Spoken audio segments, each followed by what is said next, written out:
Boa tarde aos nossos colegas do Brasil que estão a assistir.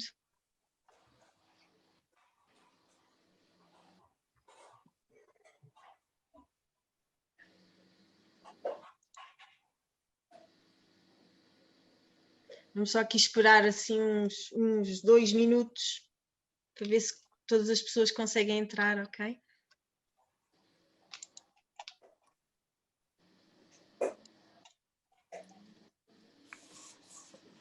A Nina já nos está a dizer que perdeu ontem porque não deu conta do horário. Era o que eu estava a responder, é no horário de Portugal. Mas efetivamente já estamos a tentar informar, no sentido de que as aulas abertas são sempre no horário de Portugal. Do outro lado, no lado tropical, a Silvana também tem feito um esforço para ir informando que existe este fuso, esta diferença de fuso horário. Portanto, sim, é importante, sim. Foi de facto um esquecimento, porque nós estamos habituados a trabalhar em 2 fusos horários, mas já estamos a tentar procurar comunicar isso. Sim, obrigado, mas de qualquer forma, Pedro, já agora aproveito, para quem perdeu as sessões, eu tenho para vos dizer que nós estamos a gravar as sessões, elas depois vão ser editadas e vão ser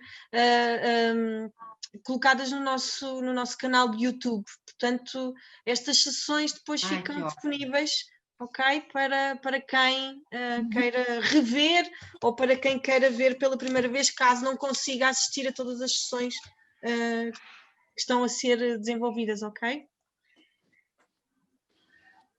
Muito bom. Depois os participantes serão...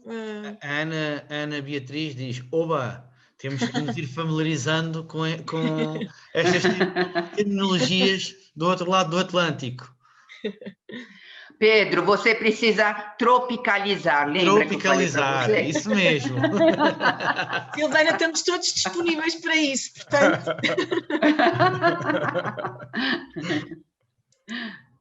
Bem, nós se calhar iríamos dando início, Pedro, porque o que é que achas? Vamos a isso, vamos Parece a isso. Que bem. Nós vamos, há pessoas que vão entrando, já sabemos isso e, portanto, vamos avançando. Muito bem. Quem não disse ainda boa tarde a todos e vamos então dar início à nossa conversa. Pedro, podes. Muito bem. Boa tarde a todos, uma vez mais. Agradecer-vos a vossa presença, que estão aí desse lado, e na sequência daquilo que vai ser a nossa semana de aulas abertas internacionais, hoje temos aqui digamos que uma sinergia de conhecimentos e de pessoas que indiretamente e diretamente a mim me são muito especiais e ao projeto das intervenções assistidas também.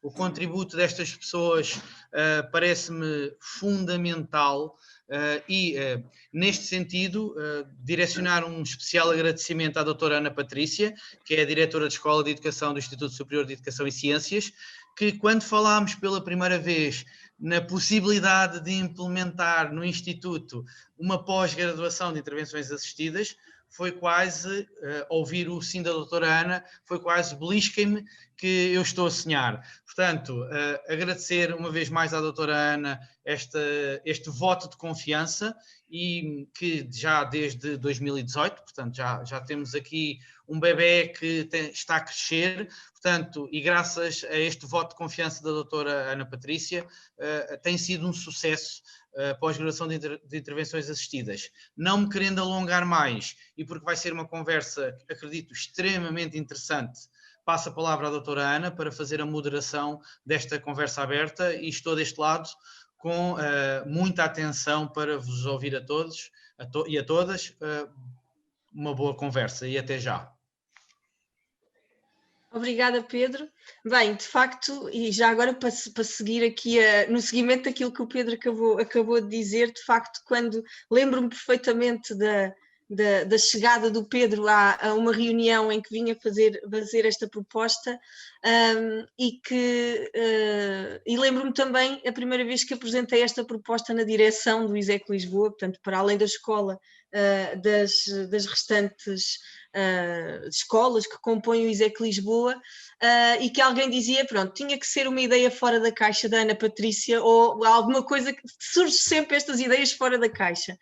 E eu disse, bem, a ideia não é minha, mas de facto eu gosto de ideias fora da caixa, e para mim fazia-me todo o sentido, principalmente já conhecendo alguns resultados que a intervenção assistida com animais tinha, nomeadamente no campo da educação, que é aquele que me diz mais respeito.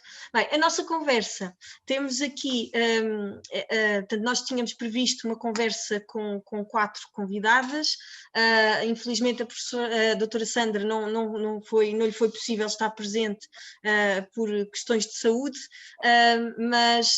mas de qualquer forma apresenta aqui, congratula-se pelo convite e tem pena de não poder estar presente porque efetivamente não estava em condições de poder seguir a conversa com o maior das condições físicas.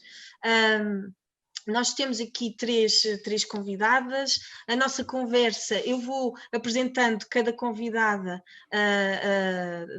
antes da sua apresentação inicial e antes da sua conversa inicial. Depois, aquilo que eu proponho a quem está a assistir é deixar o bate-papo como um espaço para vocês colocarem questões às diferentes convidadas que nós vamos ter nesta conversa.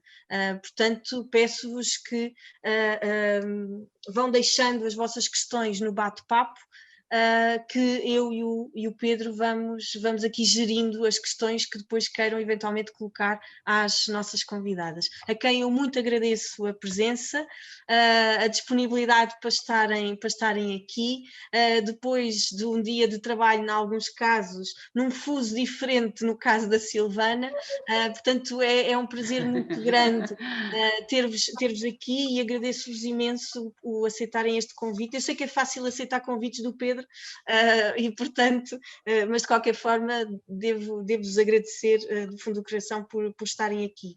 Bem, a nossa conversa começaria pela Isabel. A Isabel, que é uma psicóloga clínica desde 2006 e que realizou o seu estágio académico na equipa de intervenção precoce do Centro de Saúde da Parede. Em simultâneo, fazia observação no Hospital Miguel Bombarda. Em 2001 iniciou a sua atividade na área da terapia familiar, e foi o início da Sociedade Portuguesa de Terapia Familiar. Entre 2006 e 2010 foi psicóloga na APAV, na Associação Portuguesa de Apoio à Vítima, e seguiu-se a integração numa equipa multidisciplinar do estabelecimento prisional de Beja, em simultâneo com a clínica privada que foi desenvolvendo, portanto, com uma diversidade de intervenções ao nível da psicologia clínica absolutamente extraordinária. Não sei desde há quantos anos, mas tem sido voluntária na Associação Portuguesa de Autismo, na Liga Portuguesa contra o Cancro e no Banco Alimentar contra a Fome. Colabora com a Pet Behavior como um membro da equipa e como psicóloga clínica na equipa. Isabel, no fundo, aquilo que com este percurso tão diverso, não é? Se calhar uma primeira questão seria como é que entram aqui, ou como é que o caminho tropeça na intervenção assistida com animais, e no fundo o que é ou em que é que consiste a intervenção assistida com animais no contexto do trabalho que é feito com a equipa multidisciplinar na Pet Behavior. Portanto, Isabel, conte-nos um bocadinho o que é a intervenção assistida com animais na sua perspectiva e a partir da sua experiência. Ok, antes de mais, obrigada. Efetivamente, o facto de entrar aqui na terapia de terapia assistida com animais tem muito a ver porque sempre tive animais e os cães sempre fizeram parte da minha vida e achei que era uma boa ferramenta de trabalho para trabalhar aqui com muito apoio emocional e aqui com muitas perturbações. E daí o trabalho que é feito também na Pet Behavior e eu enquanto psicóloga é que o trabalho feito em vários contextos, portanto, uma vez que a intervenção assistida com animais, o cão faz parte integrante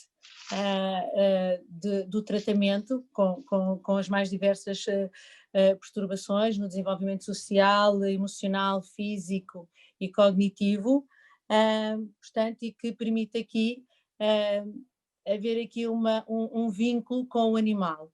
E nos vários contextos em que se trabalha, que é no contexto da justiça, da saúde e da educação, portanto aqui na área da justiça é trabalhar com o tribunal, com a CPCJ, na área da saúde é na APCL e na educação ao nível das escolas.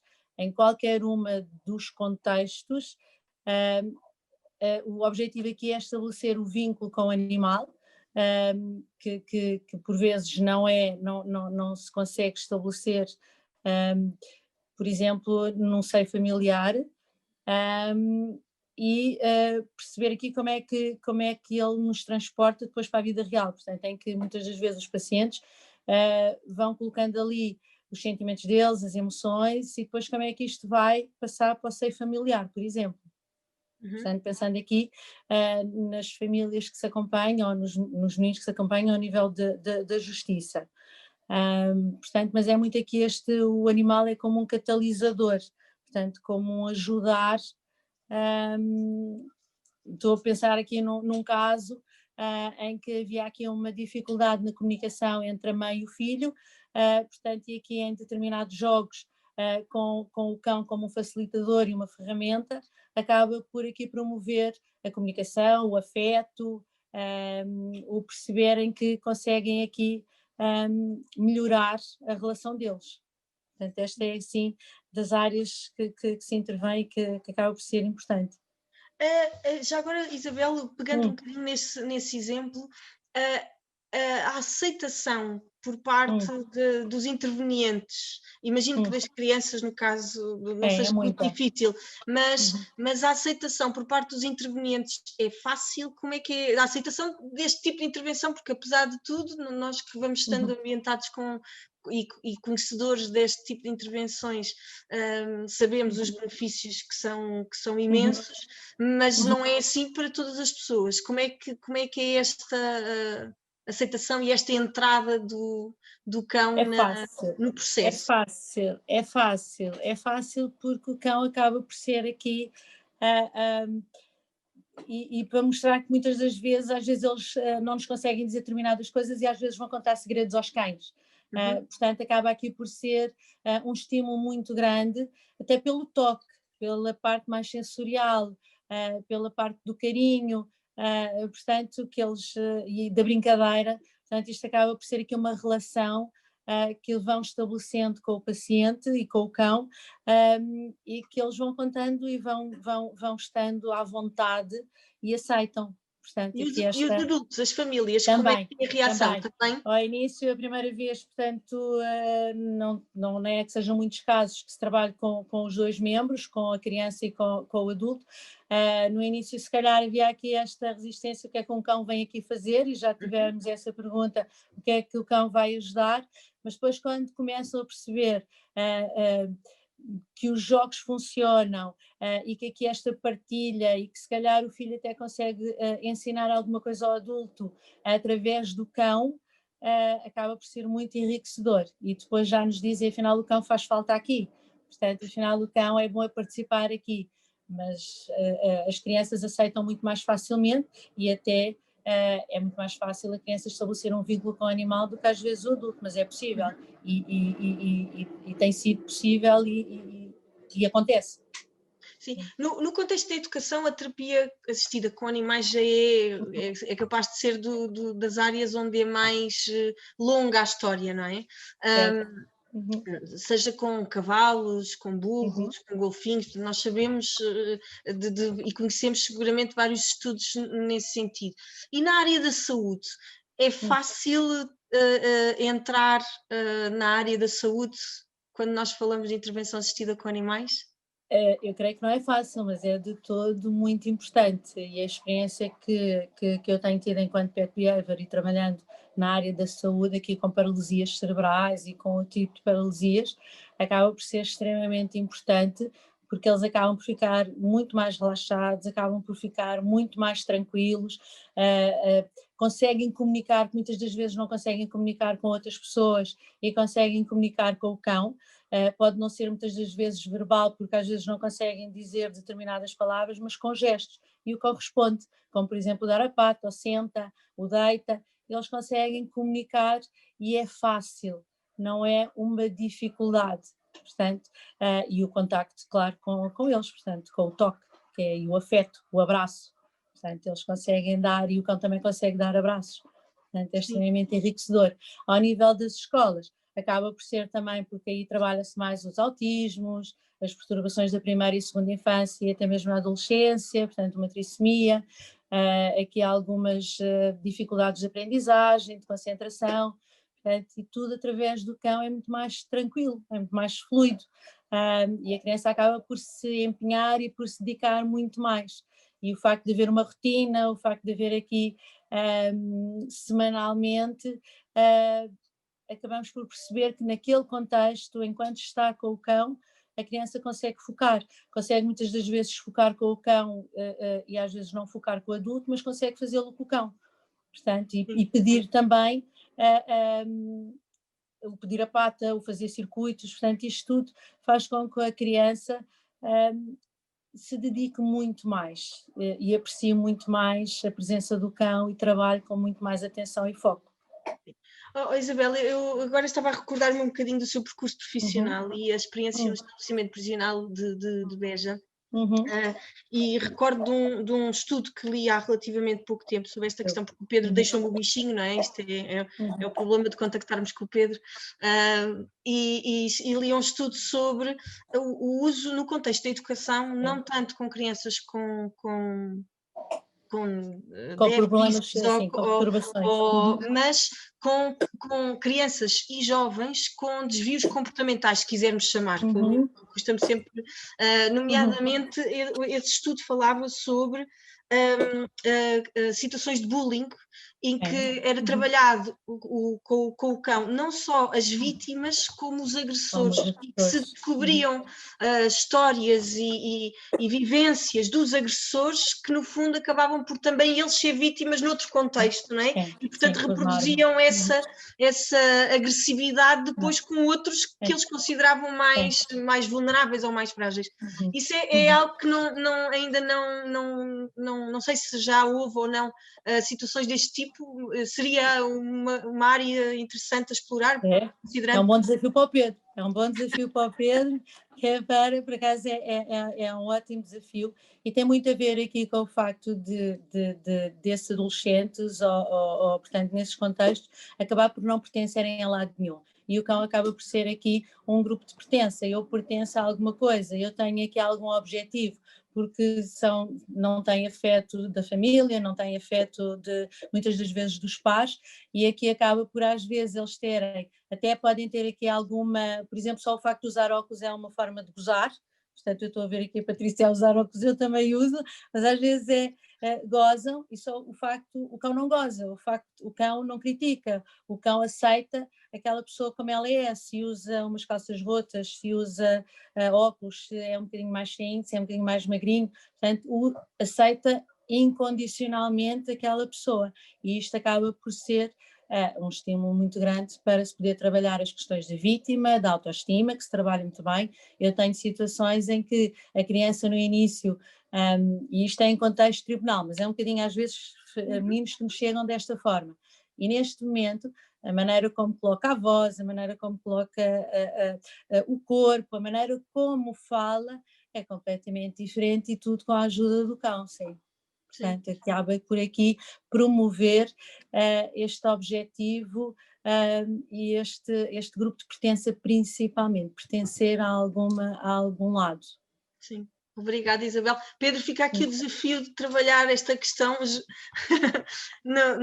neste contexto do bullying escolar, que eu acho que é absolutamente fundamental, porque nós muitas vezes vemos esta questão do bullying unicamente na perspectiva da vítima, e com toda a razão, não é? mas esquecemos que muitas vezes o bullier, não é? O buller, Sim, não é? O sim, agressor, sim. é também Uhum. ele uma vítima, não é? Sim, A maior parte das vezes. consegue ter as duas facetas, vamos lhe chamar assim. Sim. E, por exemplo, com um cão, numa situação dessas, também se consegue fazer relaxamento, porque o cão é tranquilo, porque o cão está ali calmo, e nós conseguimos que a criança também aprenda a fazer relaxamento com o cão, e em situações de crise ou em situações de poder estar a sofrer de violência, ela conseguir então ir buscar aquilo que fez na sessão com o cão. Isso portanto, é feito, isso é várias vezes feito, que eu já fiz várias vezes. Obrigada, Isabel. Já volto à Isabel. Agora, a nossa próxima convidada é a Aira Melo. A Aira Melo é diretora de marketing e comunicação da Volvo Car Portugal. Começa a sua carreira profissional em 96 na agência de publicidade Ogilvy, onde, passando por várias áreas, fortalece os seus conhecimentos e experiência na área da comunicação, da publicidade, de eventos e de comunicação online. Depois de passar pela, eu espero dizer isto bem, Aira, pela Wunderman Johnson, a empresa de marketing relacional, ou de trabalhar as contas da Ford e da Land Rover, ainda passou pelos departamentos de marketing da Fiat Portugal e da BMW Portugal. Em 2008, ruma para a Volvo, onde assume até ao presente o cargo de direção de marketing e relações públicas. Pessoalmente encontra o equilíbrio e a motivação entre a extraprofissional na natureza e nos animais, de quem é defensora, cuidadora, amante, eu acho que todos nós aqui presentes, e podemos nos perguntar como é que a Aira, que é diretora de marketing e comunicação da Volvo Car, e sim, uma amante dos animais, mas como é que ela surge numa conversa sobre a intervenção assistida com animais, e como é que, a Aira já vai explicar como é que ela surge aqui nesta conversa, mas como é que uma empresa como a Volvo se interessa por este tipo de projetos. O que é que este projeto trouxe de atrativo para se investir e para se apostar neste tipo de intervenção, e, no fundo, que mais-valias consideram que este tipo de projetos pode ter junto, neste caso, no âmbito da justiça, no âmbito da educação e no âmbito da saúde. Aira. Mais obrigada pelo convite. Boa noite, bom dia, boa tarde a todos, consoante a latitude. Eu ia começar precisamente por aí. Eu ia dizer que as pessoas devem pensar que eu sou vegetal na cesta da fruta, porque de facto não faz muito sentido à partida uma pessoa que representa uma marca de automóveis estar nesta conversa. Mas faz algum sentido, ou faz todo sentido. E porquê que faz sentido? E respondendo já um bocadinho às suas questões, nós dizemos sempre que a Volvo é uma marca diferente, é uma marca de automóveis que se diferencia de todas as outras.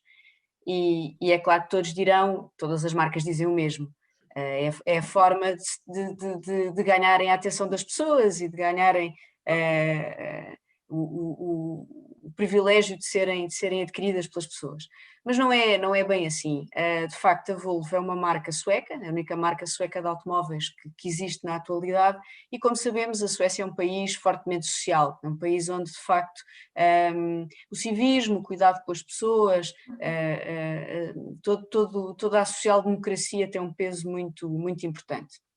E como tal, a Volvo surgiu nos anos 20, tarde, para a indústria automóvel, que começa muito antes, 30 anos antes, e começa precisamente para colmatar uma lacuna que existia na Suécia. Não havia automóveis preparados para o rigor climático da Suécia, para as estradas que eram muito más na altura, anos 20, não eram fiáveis, não aguentavam o inverno e tinham muitos acidentes. É muito perigoso conduzir num país em que chove e cai neve durante mais de metade do ano e é de noite todo o dia, mais de metade do ano.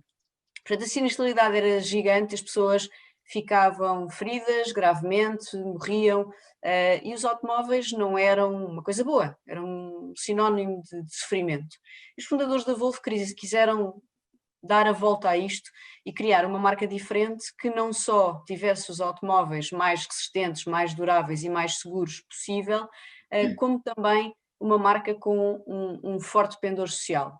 E assim foi ao longo destes anos todos, e assim ainda é. Eu acho que todas as pessoas associam a Volvo à segurança muito rapidamente e muito facilmente, por causa do cinto de segurança de 3 pontos e todos os outros desenvolvimentos tecnológicos que aconteceram ao longo destes anos todos e que já salvaram.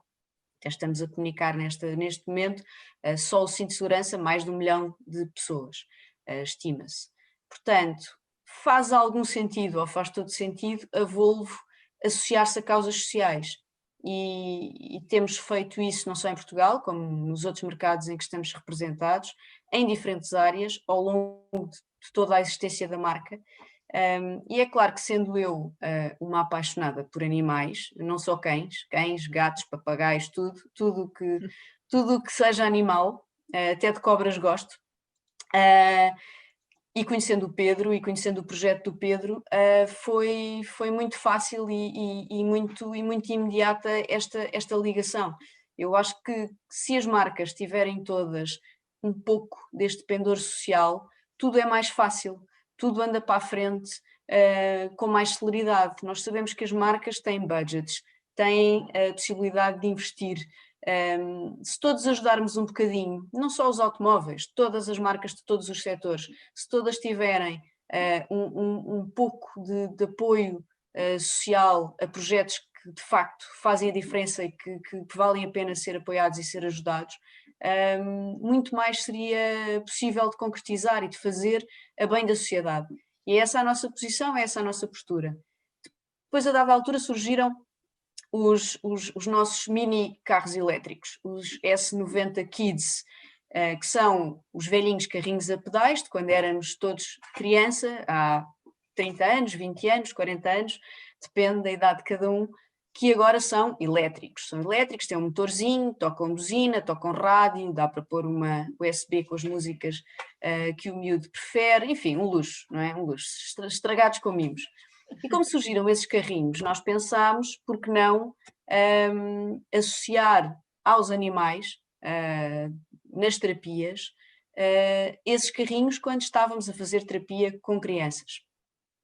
E mandámos vir alguns carrinhos que oferecemos ao Pedro, com todo o gosto, e o que vimos de facto foi a alegria dos miúdos, porque para além do cão, que como já sabemos e a Isabel bem explicou, tem uma importância gigante a quebrar o gelo, a conseguir criar o bond e as relações de afeto entre crianças que muitas vezes são problemáticas, que estão bloqueadas, e os animais são fantásticos a conseguir esse milagre de os trazer de volta a nós. Para além disso, conseguimos associar o carrinho e o conduzir o carro, ter a responsabilidade de guiar o carro, de não bater com o carro, de não magoar ninguém, de ser civilizado na maneira como o utiliza, de partilhar com os amigos, um plus nas terapias em relação ao cão. E ao longo de 2020, ainda que com todas as complicações e limitações que 2020 nos trouxe, fizemos e tivemos alguns projetos muito interessantes em que os carrinhos colaboraram com os animais neste processo de trazer até nós estas crianças, e há muito mais a fazer para além disto. Eu acredito sinceramente que com imaginação e com alguma capacidade inventiva nós conseguimos juntos continuar a parceria e fazer outras coisas para além do que temos feito, que já é muito. Está explicado o legume na cesta da fruta. Obrigada, Aira. Pedro, se calhar eu deixava-te aqui um bocadinho, falares um bocadinho sobre como é que tem sido esta parceria e como é que alguns dos resultados desta parceria e que a Aira introduziu Okay. de projetos que foram sendo apoiados. Sim, tivemos de facto esta contingência do ano 2020, que foi para todos, e que de alguma maneira nos limitou porque queríamos fazer mais e mais e mais, portanto, mas de facto mesmo assim conseguimos levar de facto os carrinhos e os cães, e aqui era a presença do carrinho, era uma complementação para que os terapeutas que estavam a trabalhar pudessem de facto fazer um acrescente nas intervenções assistidas, e funcionou muito bem.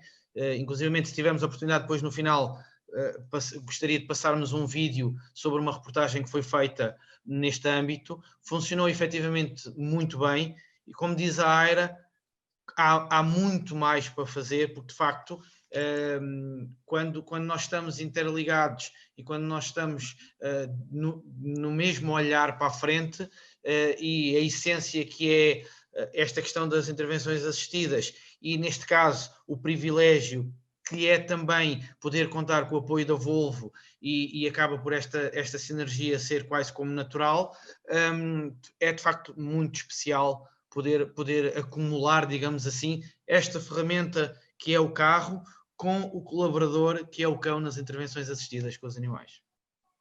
Obrigada, Pedro. Bem, eu, se calhar agora nós avançávamos, eu vou passar à nossa última convidada, a Silvana. Vou fazer uma breve apresentação e depois vou-lhe passar a palavra para nos falar um bocadinho sobre a experiência dos nossos irmãos do outro lado do Atlântico. A Silvana é psicóloga e psicanalista, trabalha desde 2003 com intervenção assistida com animais e é fundadora e superintendente técnica de uma organização não governamental, Patas Terapeutas. Atuam, mas a Silvana seguramente que nos vai explicar com maior detalhe, em 15 instituições de uma forma voluntária, hospitais, residenciais de séniores, abrigos de crianças, polícia militar e empresas. No fundo, Silvana, para já agradecendo, como é óbvio, a presença, como é que tem sido a experiência no Brasil? E falar-nos um bocadinho sobre as patas terapeutas e tentar perceber um pouco como é que tem sido o trabalho nestes diferentes espaços, nestes diferentes terrenos, que seguramente que trazem desafios diferentes e formas diferentes de encarar esta intervenção.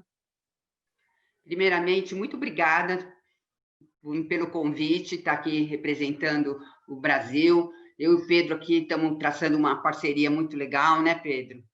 E o trabalho da Patas Terapeutas, eu comecei lá em 2003, né? Mas em 2012 eu fundei a Patas Terapeutas, no sentido de não trabalhar só com cães. Nós trabalhamos com gatos, bichos exóticos e silvestres. Tanto que hoje nós temos, além de cães, que é a sua maioria, nós temos 3 gatos, um furão, que é o Momô, que ele já é conhecido aí em Portugal, né? E também estamos agora 2 twisters, ratos twisters. E por que trabalhar com outros animais? Porque é um diferencial, né? Porque a gente quer trabalhar são as emoções, como já falaram, trabalhar com afeto, com autoestima, que nós vamos em 15 instituições até então, né? 15 instituições, hospitais, tanto particulares como do governo, como municipal.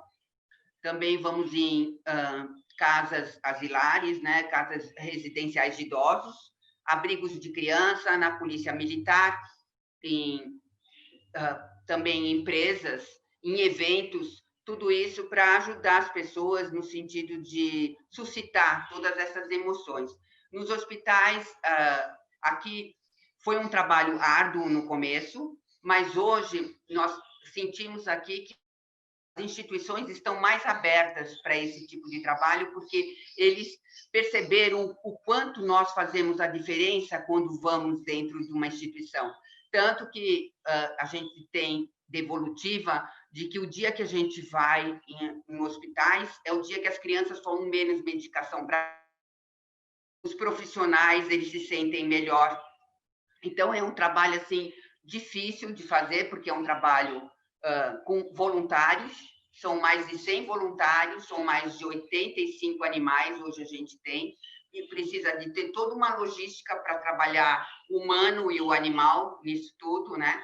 Tem que ter as equipes em cada instituição, e também nós temos os protocolos, tanto nosso quanto das instituições, para que tudo dê certo, principalmente em termos de comportamento e saúde desses animais, que tem que estar tudo muito bem definido, muito bem resolvido, e porque senão a gente não entraria até em UTIs. Hoje a gente consegue entrar em UTIs, que eu acho que é muito interessante pelo avanço. Quando eu comecei lá atrás, você entrava dentro de uma instituição, não era bem aceito, os médicos não aceitavam direito. Hoje não, hoje a gente tem já a classe médica nos apoiando, os enfermeiros, e principalmente os pacientes, porque, na realidade, os animais não julgam, né? Nós temos pacientes crônicos que nunca mais vão sair dos hospitais, tem pacientes de tudo são patologias assim, bem diversas, e os animais, quando entram, eles fazem esse resgate, como eu falo, do mundo externo, que é isso que é o mais importante para essas pessoas. E é meio antagônico, nós humanizamos as instituições, né? Trazendo os animais, que é uma forma assim, muito motivacional para você trazer de volta para essas pessoas um pouco do seu núcleo familiar, da sua vida que ficou lá fora, das suas experiências, e eles acabam tendo todo esse vínculo com os animais. Não com a gente, eu falo sempre que nós somos transparentes, né? Os pacientes nem sabem quem a gente existe, mas eles querem os animais, eles sabem quem são os animais, eles sabem os nomes dos animais. E além de trabalhar em hospitais, a gente tem um trabalho com senhoras com Alzheimer, muito aí já na área de terapia, porque nos hospitais, nesses lugares, a gente faz a atividade assistida. A terapia assistida a gente faz com as idosas com Alzheimer, que é um trabalho muito lindo que a gente faz com elas, muito enriquecedor. E também educação, nós não temos grade, né? Não temos espaço, porque como é um trabalho voluntário, eu dependo de voluntários, dependo de pessoas para ajudar, e aqui no Brasil, nós, a ONG Patas, não tem nenhum patrocínio, não tem ajuda de espécie, né? Nós temos ajuda, sim, das OETs, que as vacinas, né, nos ajudam, que é muito importante. Eu tenho outros parceiros que nos ajudam com brinquedos, que nos ajudam, a nossa médica veterinária é voluntária, as nossas comportamentalistas são voluntárias, então a gente tem o apoio por trás disso de pessoas que acreditam na nossa causa e nos ajudam, né? Basicamente, é o nosso trabalho. Eu falo basicamente assim, que graças ao trabalho que está dando assim, muitos frutos, né? E se não fosse a pandemia, talvez a gente estivesse em mais locais trabalhando. Silvana, eu estava a ouvi-la e houve aqui 2 ou 3 questões que a sua fala me suscitaram. Quando falou sobre a questão dos hospitais, da intervenção no contexto hospitalar e imagino nas aulas pediátricas, eu lembrei-me de uma associação com a qual já tive alguma relação, que é uma associação que existe em Portugal, não sei se existe no Brasil uma paralela ou parecida, que se chama Música nos Hospitais, e que são voluntários, portanto, que normalmente são músicos ou profissionais ou amadores, mas já com um nível relativamente superior ao nível da música, e que fazem voluntariado nos hospitais, portanto, tocando os seus instrumentos, não é? Portanto, é outro tipo de intervenção, não com o animal, mas com o instrumento.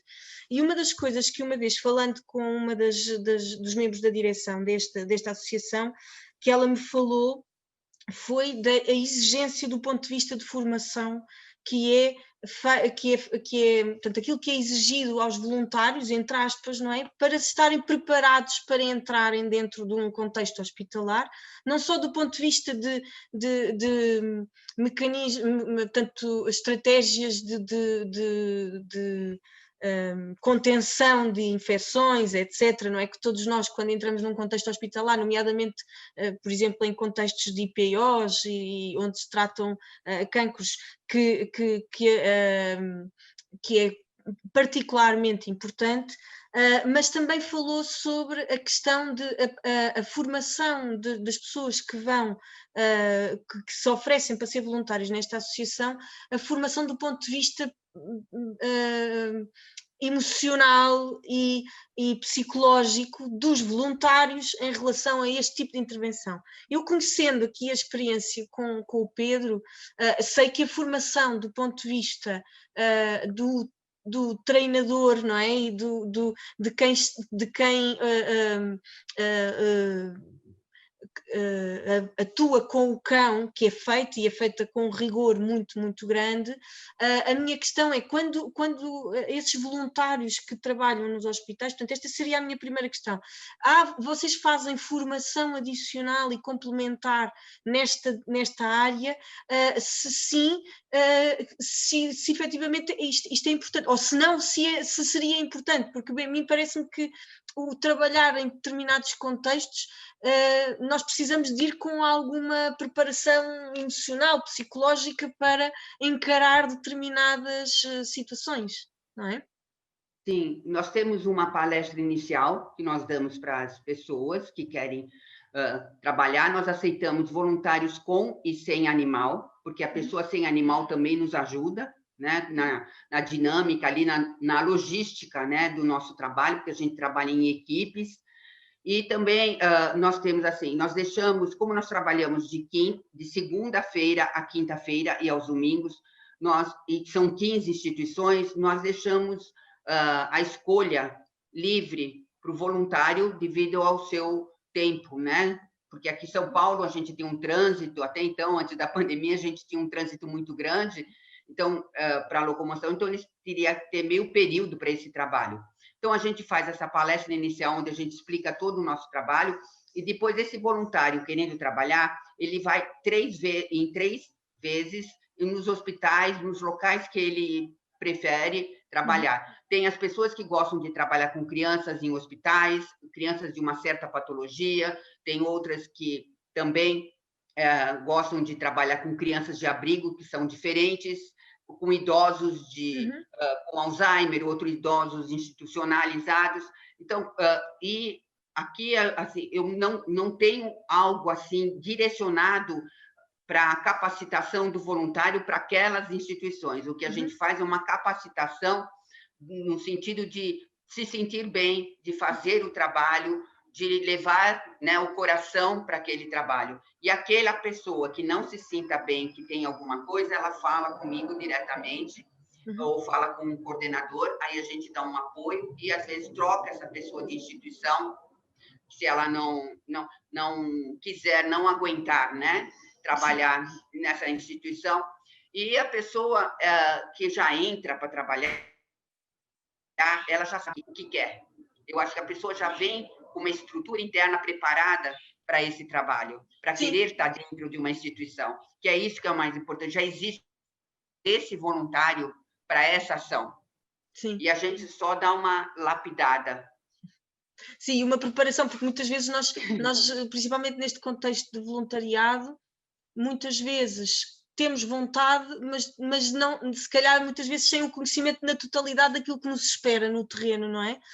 E portanto é importante esta preparação, mesmo que seja uma palestra inicial sobre o contexto. A segunda questão que me suscitou a sua conversa, e isto é uma questão mais pessoal, digamos assim, é que eu tive a oportunidade de assistir também com o Pedro a uma intervenção junto de idosos com Alzheimer e com demência, mas que agora se tornou uma questão muito pessoal, porque eu vivo com os meus sogros e a minha sogra está numa fase relativamente avançada de Alzheimer, e um dos meus filhos costuma dizer na brincadeira, claro, com uma consciência já de que a avó não é a mesma avó que de alguns anos, não é? Mas que brinca com isso e leva, acho eu, que apesar de tudo com alguma estabilidade emocional.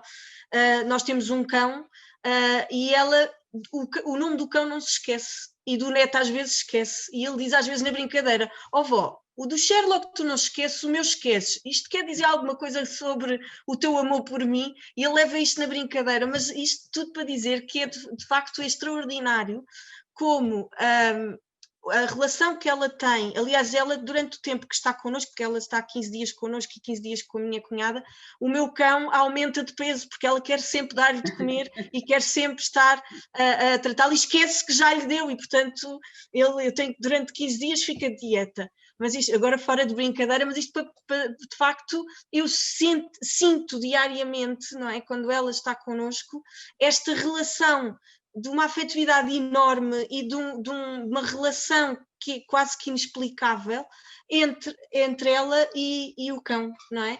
E portanto achei interessante a forma, portanto, esta partilha da Silvana, e também um bocadinho a experiência que tive com 2 momentos de observação que fiz com o Pedro num lar de idosos e que consegui de facto apreender, porque eu não sou desta área, não é? Apesar de ter abraçado este projeto e este desafio do Pedro, não sou desta área, e portanto para mim tem sido uma descoberta muito valiosa e muito importante, não é?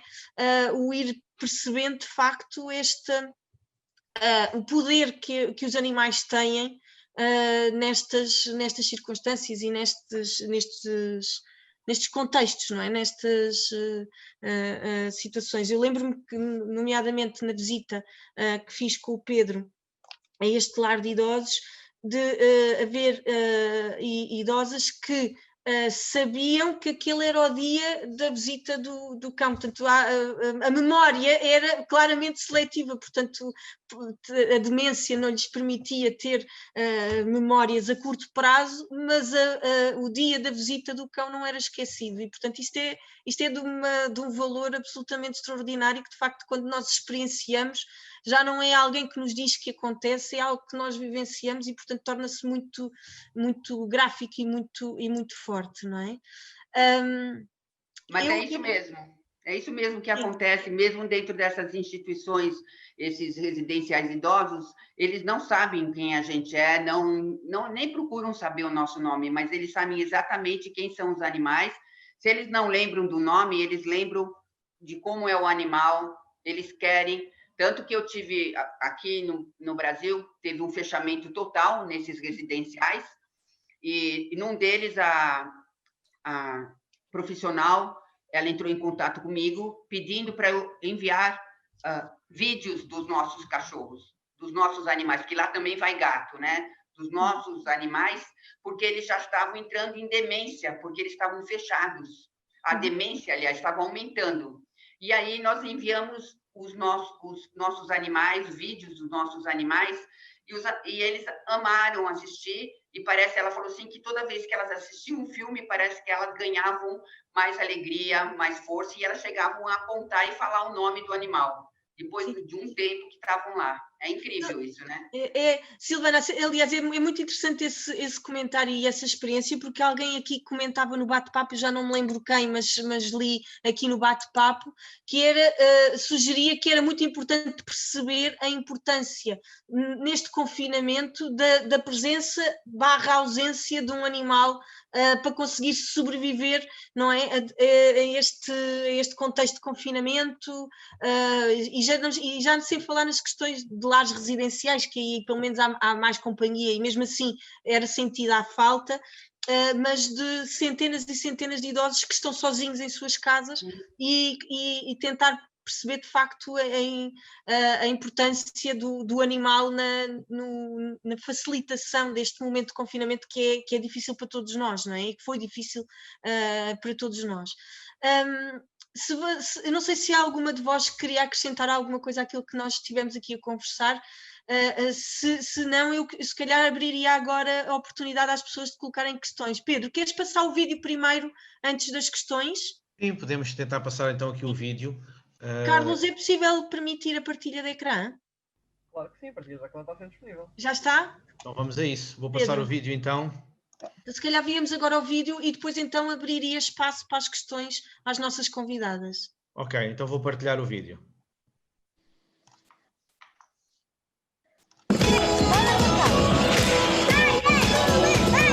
É mais do que uma ação. Nós temos uma parceria com a Pet Behavior desde o início deste ano em que os apoiamos nas suas múltiplas ações. Eles são uma instituição sem fins lucrativos que, no fundo, utiliza animais, utiliza cães de terapia para realizar algumas ações junto, nomeadamente, de crianças com problemas, crianças com deficiência, crianças em situação de alienação parental ou tão somente crianças que precisam de, como é óbvio, de aprender, de socializar e de crescer no seu desenvolvimento social. A motivação é logo o princípio básico para trabalhar qualquer tipo de competências. O carro é mais uma estratégia que nos ajuda e que motiva muito mais, para além do cão também, que também já é uma estratégia bastante motivadora ao nível da interação e do desenvolvimento de atividades quer lúdicas, quer mesmo em competências académicas. É um modelo 100% elétrico. O carro é muito engraçado. Eu acho que a vantagem é que é conduzível pela criança ou pelos pais, porque pode ser um carro telecomandado, ou seja, se nós estamos a falar de um bebê ou de uma criança que ainda não consegue ter o discernimento de ter um automóvel nas mãos, que bem ou mal é um automóvel, anda para a frente, anda para trás, pode magoar, pode bater, e depois tem N features que são muito engraçados. Toca rádio, tem várias estações de rádio ou várias músicas pré-gravadas para os miúdos se irem divertindo, tem uma entrada USB, ou seja, eles podem pôr uma pendrive com as suas músicas, toca a buzina, acende as luzes, anda para trás, anda para a frente, é mesmo um brinquedo engraçado.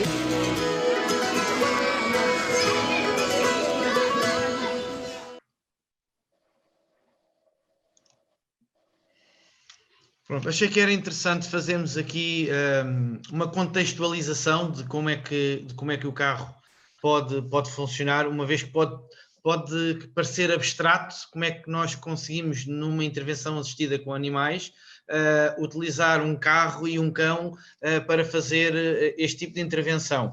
Também aproveitando que estava a professora Hélia, que irá ser a oradora da aula aberta das 21 e que também é uma impulsionadora desta pós-graduação e que também é para mim uma pessoa muito especial, porque foi com ela que iniciei as intervenções assistidas com animais. Portanto, e achei por bem que este vídeo era interessante de ser partilhado para que pudesse ficar uma consciência mais clara de como é que são as intervenções assistidas com a presença do carrinho. Posto isto, continuamos abertos a questões, já temos? Obrigada, Pedro. Bem, eu agora se calhar abriria então espaço a questões às nossas convidadas. Houve alguns comentários aqui que foram sendo feitos, nomeadamente de algumas pessoas que falaram sobre as experiências com outros animais, que a Silvana já falou aqui, que na ONG onde está, efetivamente trabalham com outros. Eu gostava imenso de ver o furão, Silvana, depois tenho que mostrar.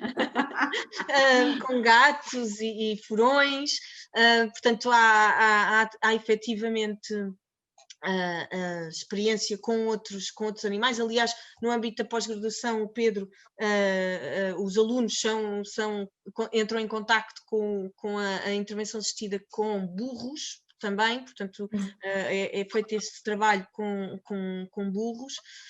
Depois temos aqui alguns comentários sobre a experiência da intervenção assistida com animais em centros penitenciários. Não sei se a Isabel teve a oportunidade de ver este comentário, onde utilizam... Eu não consigo ver, eu não consigo ler, eu não consigo ver. Então, que falam, portanto, a Vanessa fala sobre a experiência em centros, portanto, presídios, não é? Portanto, penitenciários, onde utilizam cães além de outros animais. E que ajudam a potenciar a autoestima, o sentido de responsabilidade, a iniciativa, a motivação, etc. Nós temos aqui... Permite-me, temos aqui uma questão da Ana Beatriz. Isabel, sou psicóloga recém-formada, gostaria de saber como uma psicóloga como ela poderia contribuir numa organização sem fins lucrativos para as intervenções assistidas com animais. Então, primeiramente tem que tirar a formação ao ISEC, portanto, e tentar perceber. Eu acho que faz todo o sentido. É uma organização que trabalha com crianças, que não trabalha com crianças, mas qualquer uma delas vai tirar a formação de terapia assistida com animais e depois poderá aplicar nos contextos que tem lá. Portanto, se achar por bem, tendo com uma equipa multidisciplinar que consigam perceber o que é que tem que trabalhar, qual é a problemática a trabalhar, faz todo o sentido, claro que sim. Primeiro tem é que fazer então essa formação, tal e qual como eu a fiz, independentemente de já ser psicóloga, mas também tive que ir fazer a formação para perceber aqui como é que o cão ajuda, como é que o cão, como é que ele atua, portanto, que é fundamental, que ele tem que ter aqui a obediência, tem que ter aqui uma série de características para poder estar em terapia assistida com animais, não pode ter medo, não pode ter, mas isso o Pedro saberá explicar melhor do que eu. Sim, será a nossa aula aberta de quinta-feira, onde vamos de facto abordar as características, as competências, as necessidades, portanto, todo o protocolo de treino, isso será na nossa aula aberta de quinta-feira às 21 horas. Mas faz todo o sentido.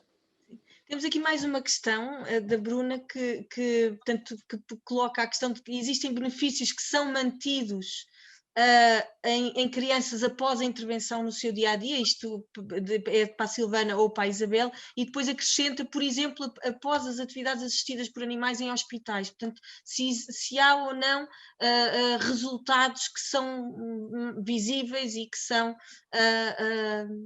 passíveis de...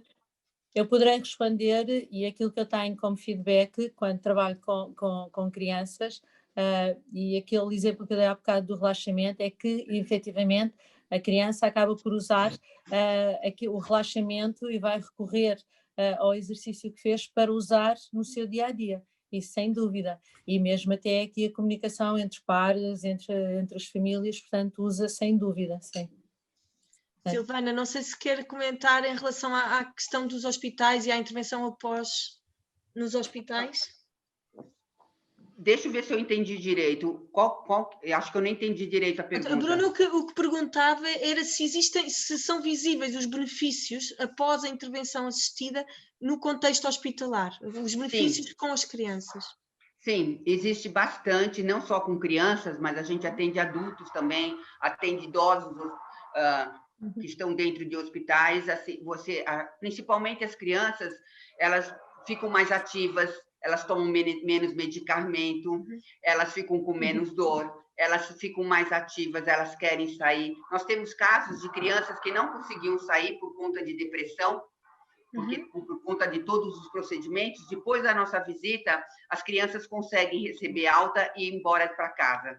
Então, toda essa ajuda, além disso, não é só as crianças que a gente acaba ajudando, os pacientes, mas também os profissionais que estão dentro. E as famílias, às vezes, você não atende a criança porque ela está em algum procedimento, ou mesmo um adulto que esteja em procedimento, mas você atende a família. Aconteceu também na UTI isso, às vezes você não pode atender o paciente na UTI, mas você atende a família.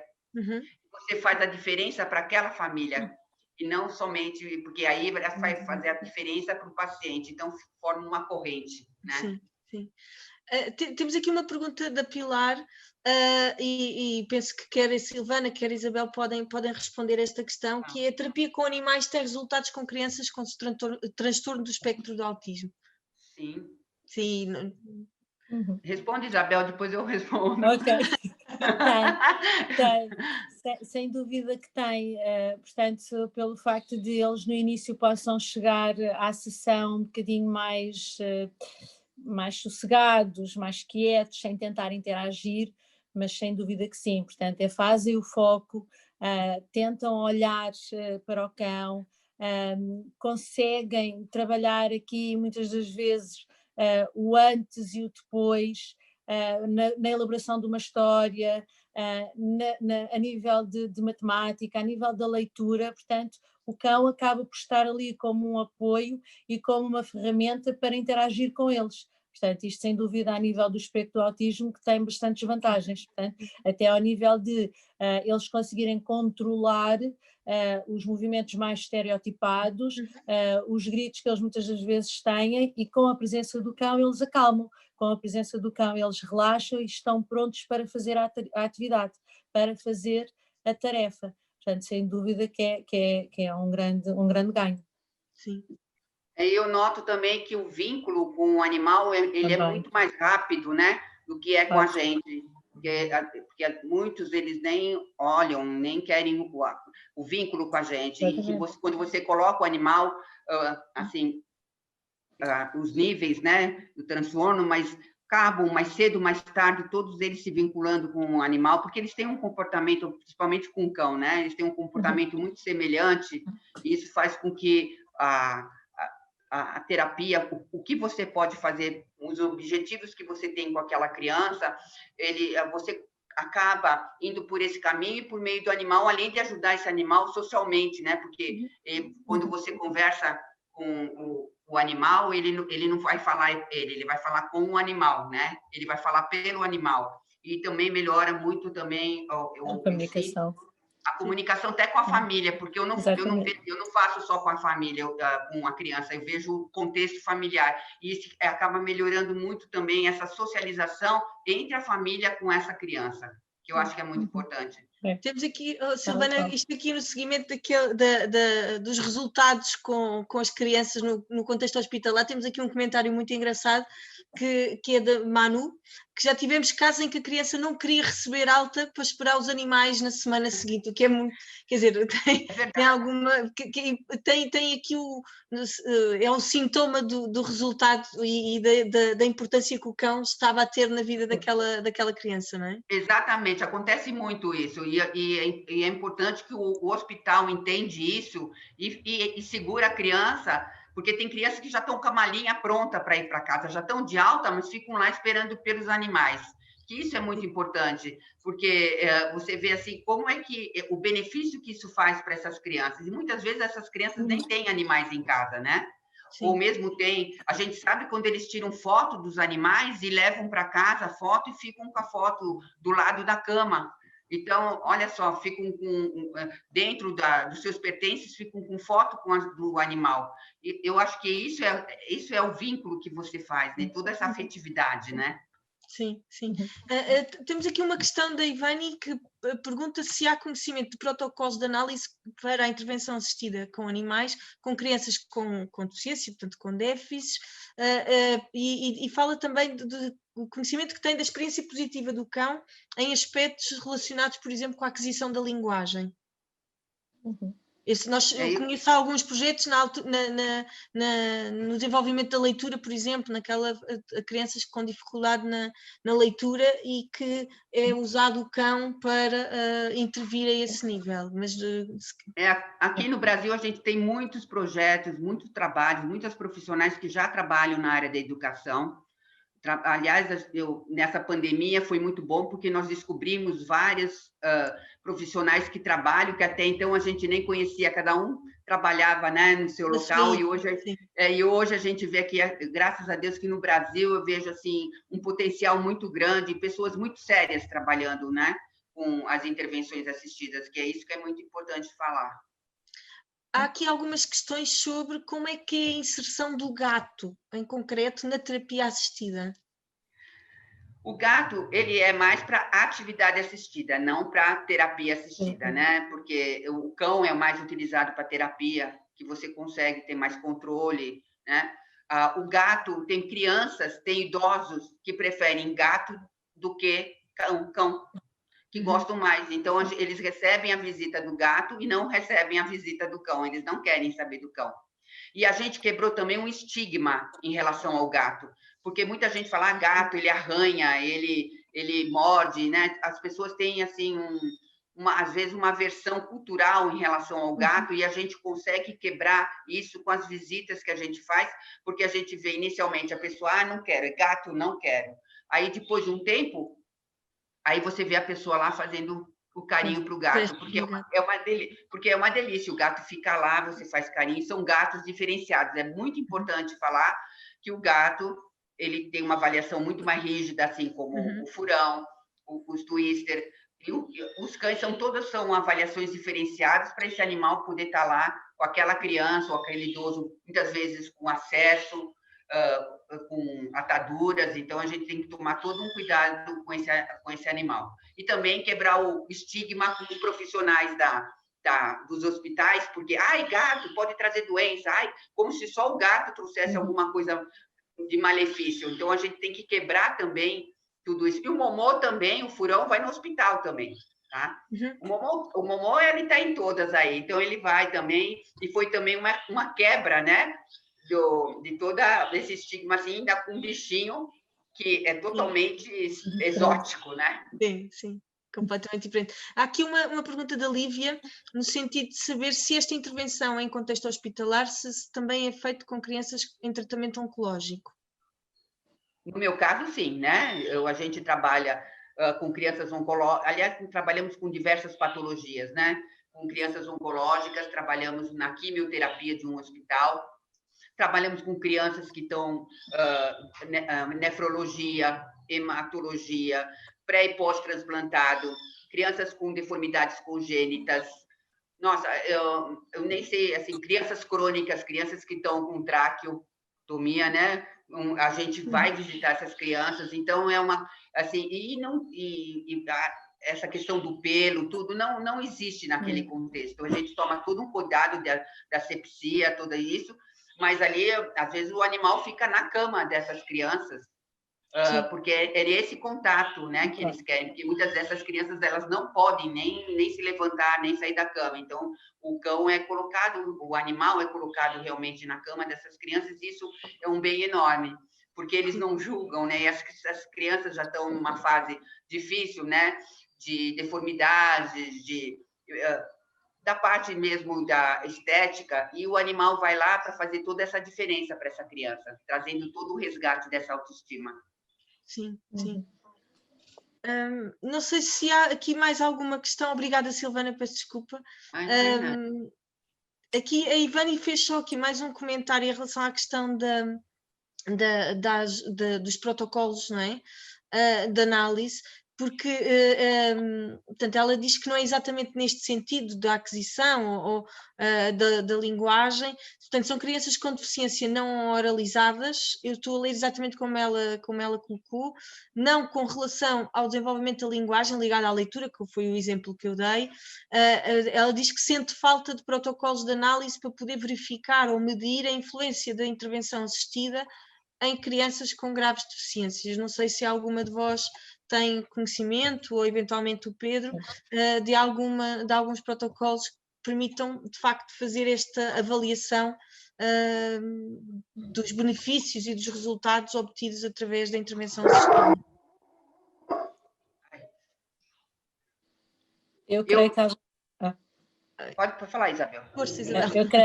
Portanto, a avaliação feita é realmente o feedback, muitas das vezes, das equipas que estão por trás a trabalhar com estas crianças e que vão dando o feedback também de como é que está a ser, como é que eles depois estão no seu dia-a-dia. Portanto, quer através das equipas, quer através dos familiares. Portanto, não conheço também aqui outra realidade. Pois, e Silvana, não sei se quer... Aqui. É que os cachorros começaram a latir, então eu fiz meu som. Eu não tenho esse protocolo. Eu talvez possa até alguém no Brasil ter esse protocolo, eu não tenho. Sim. Aqui a Nina, educadora, diz que utiliza o inventário Portage, mas que não existe um específico com cão, não é? Portanto, e que o que usa é este. E, portanto, eventualmente eu sei, Ivani, que há uma série de estudos, como vos digo, eu não sou especialista, não é? Mas fui sendo cada vez mais curiosa e como tenho uma formatação de cientista, não é? Tenho sempre a preocupação da análise de artigos científicos e de estudos sobre os assuntos. Sei que há uma produção científica muito grande, curiosamente na Austrália, sobre a intervenção assistida com animais.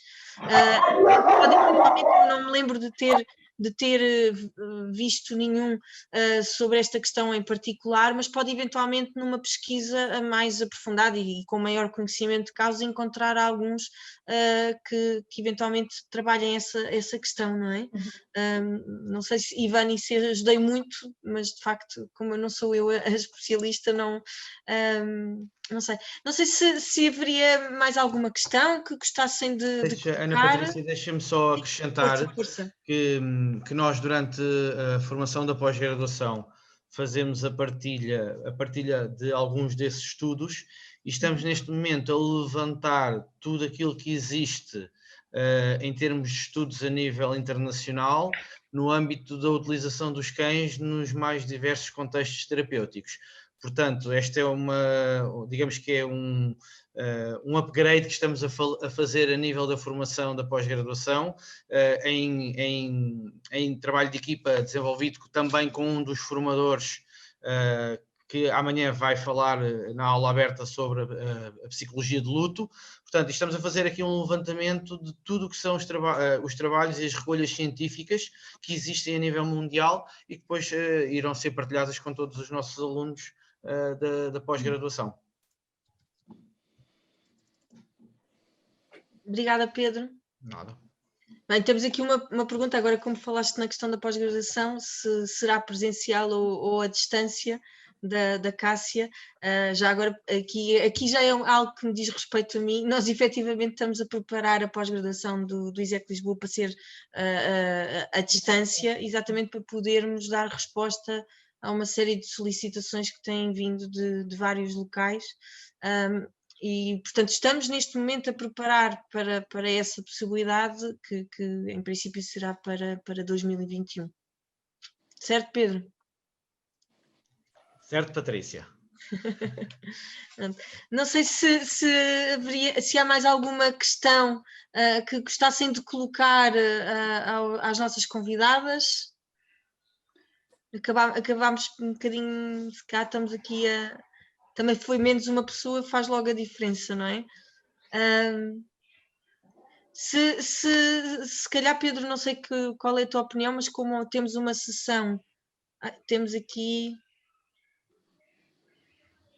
É uma questão muito particular, mas que na intervenção os animais são treinados para esse tipo de assistência, sim, e se usam o carro doméstico, portanto deve ser o carro pessoal para a ida para os locais de intervenção. Será isto, Sandra? Não sei se era esta a questão que estava a querer colocar. Aqui no Brasil... Cão, ok. Peço desculpa. Aqui no Brasil, cada um vai com o seu carro para o trabalho, né? Mas aqui a questão, a Sandra estava a perguntar, era o cão. É o problema dos automáticos, acho eu.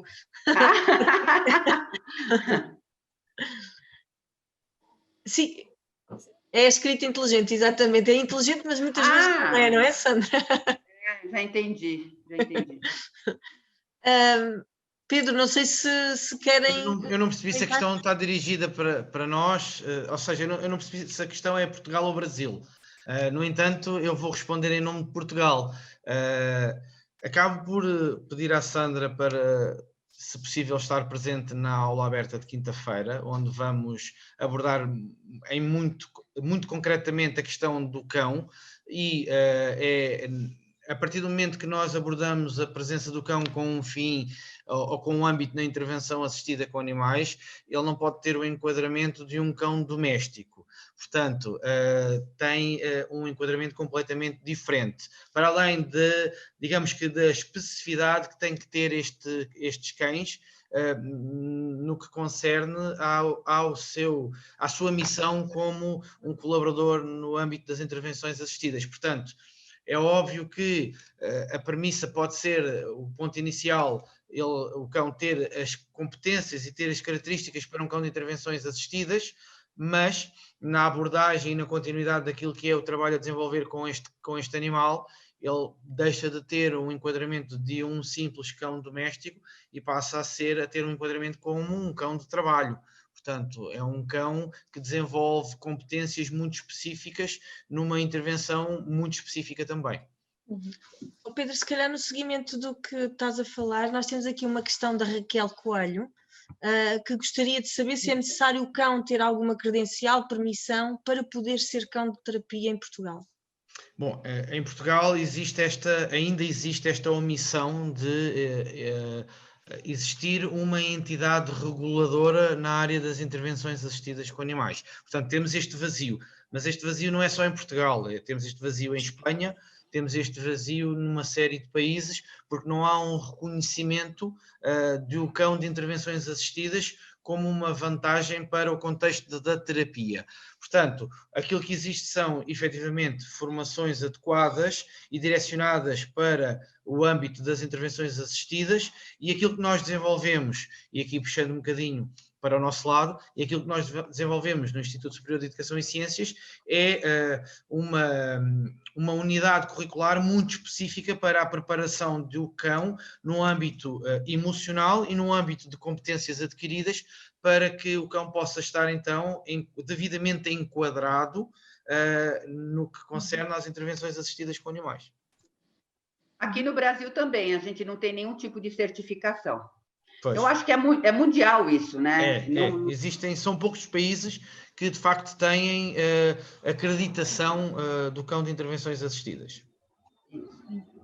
Sim, penso que a Inglaterra eles já têm, não é? E nos Estados Unidos, Pedro, sim, nós no Canadá. Sim. Mas que tem sido uma é um caminho. Uma preocupação nossa também. É um caminho. Gostávamos que claro que nós não temos, e eu claramente que não tenho, mas isso tem sido o mote de conversa entre mim e o Pedro.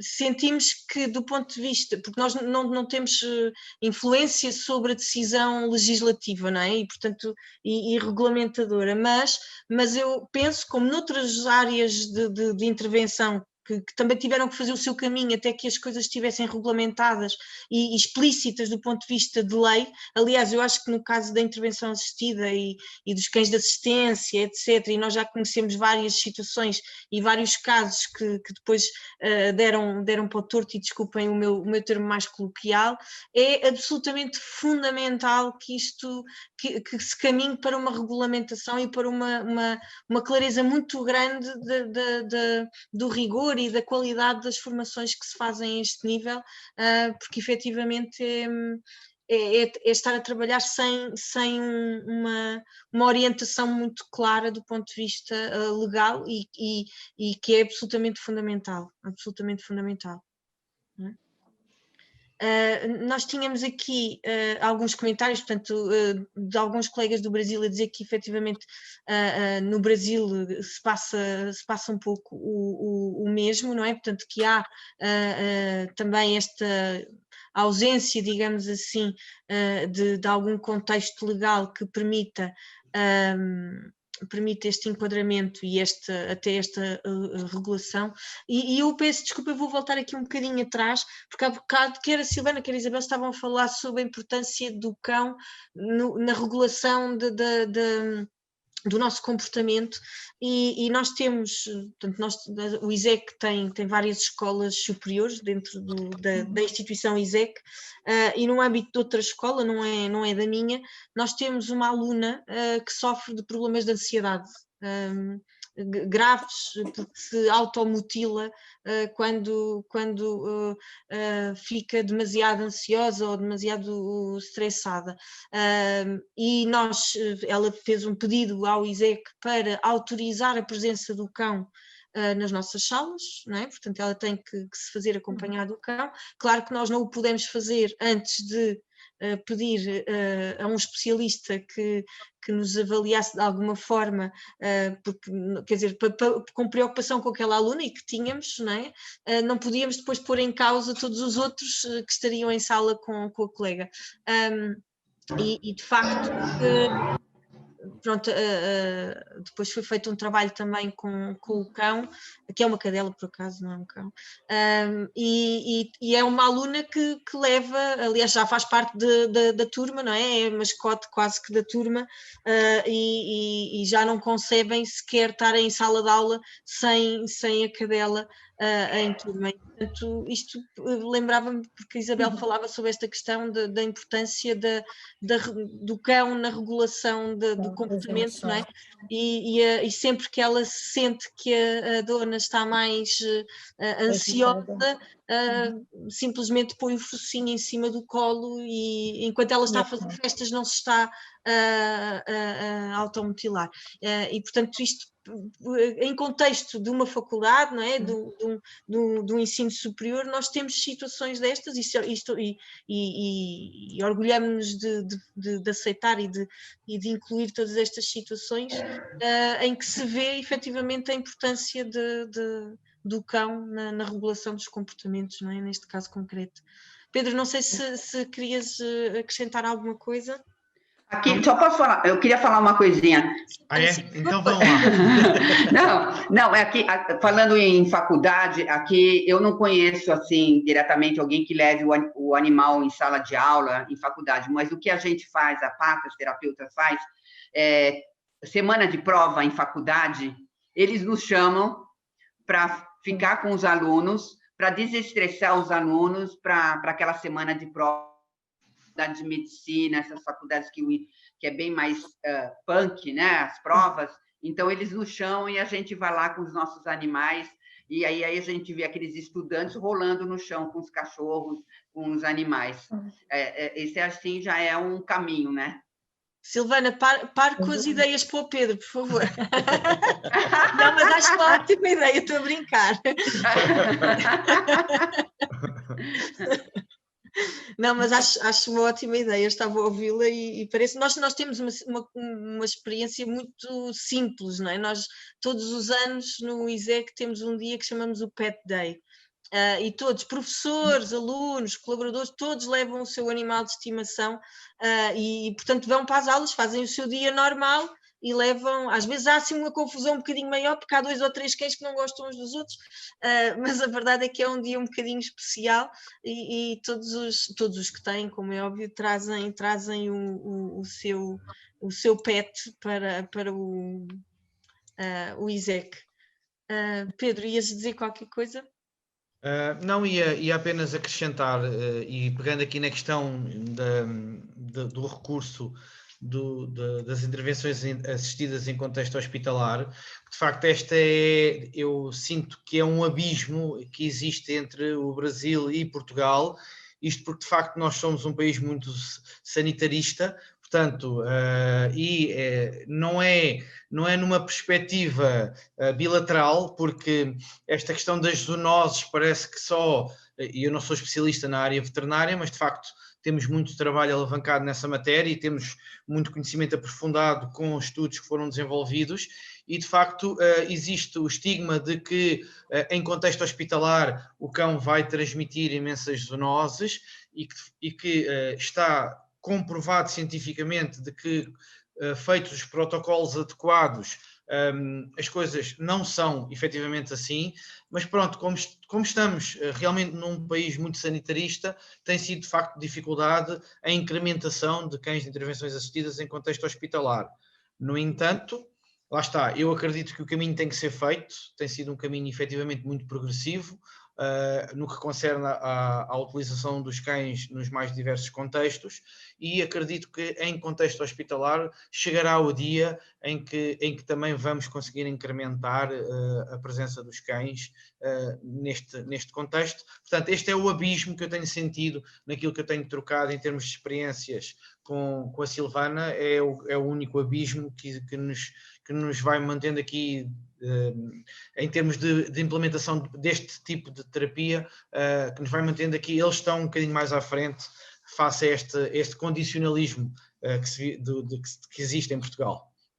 Sim, mas eu tenho que deixar claro que para você entrar no hospital com um cão, com um gato ou com outros bichos, aqui é bem rígido você passar pelo pessoal da infectologia. Então, a gente tem que seguir protocolos assim muito, muito seguros, muito rígidos. Imagina, a gente aqui, você ainda tem um grupo, você conhece seus cães aqui, a gente tem 80 e poucos animais, e para dar conta disso tudo, e a gente dá por conta que você precisa de ter todos esses critérios. E o que acontece é que eu acho que as pessoas que estão no departamento de infectologia, apesar de toda a zoonose que possa existir, eles compreendem que, acima de tudo, o benefício emocional é maior. Eu acho que é isso que acaba motivando essas pessoas a aceitarem também a nossa entrada até em UTIs, né? Sim, sim. Portanto, colocando na balança, percebem que os benefícios são muito maiores do que os riscos que vão